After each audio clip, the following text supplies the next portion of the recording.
দেখি আপনার ইসলাম সম্পর্কে কতটুকু জানা আছে 4টার মধ্যে কয়টি উত্তর দিতে পারেন প্রশ্ন নাম্বার 1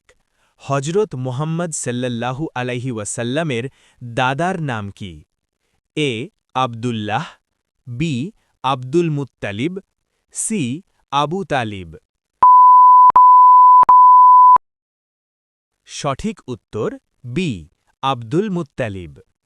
প্রশ্ন নাম্বার 2 হজরত মুহাম্মদ সাল্লাল্লাহু আলাইহি ওয়াসাল্লামের কতজন কন্যা ছিলেন এ 8 জন বি 5 জন সি 6 জন সঠিক উত্তর 4 জন জাইনাব রুকাইয়া উম্মে কুলসুম ও ফাতিমা রাদিয়াল্লাহু আপনি যদি ইসলামকে ভালোবাসেন তাহলে ভিডিওটি অবশ্যই শেয়ার করবেন প্রশ্ন নাম্বার 3 হজরত মোহাম্মদ সাল্লাল্লাহু আলাইহি ওয়াসাল্লাম কোথায় ইন্তেকাল করেন A Mecca B Medina C Taif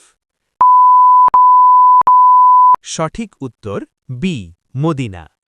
প্রশ্ন নাম্বার 4 হজরত মোহাম্মদ সাল্লাল্লাহু আলাইহি ওয়াসাল্লামের কোন কন্যা সর্বপ্রথম ইন্তেকাল করেন এ ফাতিমা রাদিয়াল্লাহু বি রুকাইয়া রাদিয়াল্লাহু সি জাইনাব রাদিয়াল্লাহু সঠিক উত্তর বি রুকাইয়া রাদিয়াল্লাহু জ্ঞান অর্জন ইবাদত ভালো লাগলে লাইক ও শেয়ার করুন ইনশাআল্লাহ